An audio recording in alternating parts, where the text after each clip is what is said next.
Hey everybody, coming to you today with another Bible review. This time we're going to be looking at the Spurgeon Study Bible. I know when these came out in the Christian Standard Bible translation version, they were a big hit. I wasn't able to get one of those when they first came out to review. I missed the boat on that one, but this is the new King James version of that Spurgeon Study Bible. And so they're going to be the same, the King James version and the Christian Standard Bible version. All the articles, all the things are going to be the same except the translation itself. So this one is the King James version. As you can see, this was given to me to review, and it's a crimson leather touch. Sometimes I forget how to talk, folks. You have to forgive me. But anyways, it comes in a clamshell box, as you can see here.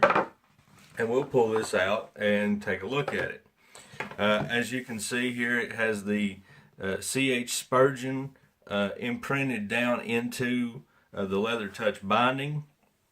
It has perimeter stitchings around the outside. And this one is almost like a marbled red crimson, whatever you want to call it, leather touch. It's a really pretty Bible. On the back, you'll see the tooled hubs on the back, gold imprinting of C.H. Spurgeon, the Spurgeon Study Bible, King James Version, and Holman. The back is the exact same. Now, this one does have your gold gilding on the outside, as well as two ribbon markers, the 1/4-inch ribbon markers. So, with that being said, the inside of it is, of course, paste down liner. Comes over, and you have your presentation page and the beginning of your King James version of the Spurgeon Study Bible. Now, the bindings that come in this are navy tan cloth overboard, black and brown leather touch, the crimson, that's what this one is, and the black genuine leather. So there's a few options that you have on that. It is Smith sewn, as you can see from the stitching on the inside here. And it's a real good study Bible. If you're a fan of Spurgeon, it has articles, it has various outlines and different things, and we'll go over some of these things as we go through it. Let me get the box out of the way. But here at the beginning, it has a biography of Charles Haddon Spurgeon, and it tells you some things about him there. And then here, anytime you get a study Bible or a Bible of this kind, you need to look at the beginning, because it tells you the places where you can find these various things in it. As the Lost Sermons of Spurgeon, and it gives some places here where you'll find it in the Old Testament, in Proverbs, and different places in the New Testament as well. Spurgeon Study Notes, you'll find those throughout at the bottom of the page. And then Spurgeon Quotes. It has many Spurgeon quotes, and then also Spurgeon's illustration.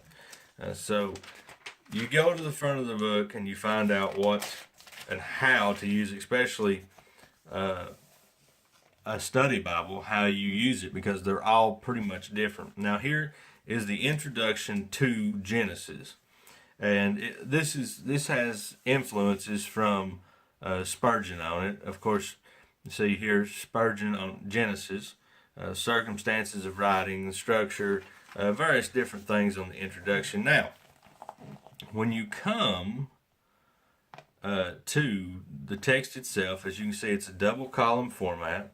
This one is verse by verse because it is a King James version of the Bible. Subtopical headings throughout, bolded chapter numbers here, and then here is one of the quotes. And you'll find these throughout this study Bible of Spurgeon. At the bottom, you'll find that it has the study notes. And as you go through, you'll see, and get the pages to not stick together, the various different things. Now, here is, this is one of the Lost Sermons. This is his own handwriting. They photocopied a piece of paper that he had done on this, and it gives the outline over here, as you can see, they've put it in better type. The occasion of its gift by making some remarks on the preceding verses. I'm trying to read it upside down, but this is on Genesis 3 and 15. And so, as you go through, you see here is another quote, here's an illustration, and it's the same way all the way through. Now, I want to get over and flip through it here briefly and get over to the part I want to talk about the paper on this Bible. And the good place to always look, and here's various quotes as you're going through it.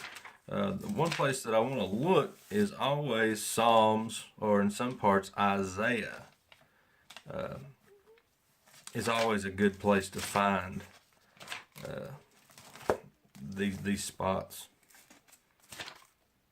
And so here it is. Here's Psalms. As you can see, it is line matched. So you don't have as much bleed through as you would normally see. This has got a good quality paper in it. You don't see a whole lot of bleed through coming through on this. So I'm actually impressed with the paper. I think they may have improved the paper on this from the previous versions of the CSB. But so that's what you have here. You have these quotes from Spurgeon. Also, and some lines down here emboldened in red, as you can see. These are quotes, topics and things that Spurgeon's saying in your study notes. More book introductions. There's the one for Isaiah. Big, nice, bold font. I'm going to say this is probably a 9.5 or a 10 point font. But it is nice. Now, I want to get over to the New Testament because I want to see. Oh, yeah, here we go. It is a black letter text. It's not a red letter text. And so if that's something that you're looking for, definitely want to make sure that you know about that, because if you're looking for a red letter Bible, this one ain't it. And so let's get back here to the back as we flip through. There's 2 Corinthians rather. Okay, here's Revelation. Because once you get back here to the back, you're going to find more things. It has, of course, your concordance. All the way to the back, I wanted to show you the maps. Various maps in the back. So really, this Bible is set up basically to where if you like Spurgeon, he was called the Prince of Preachers.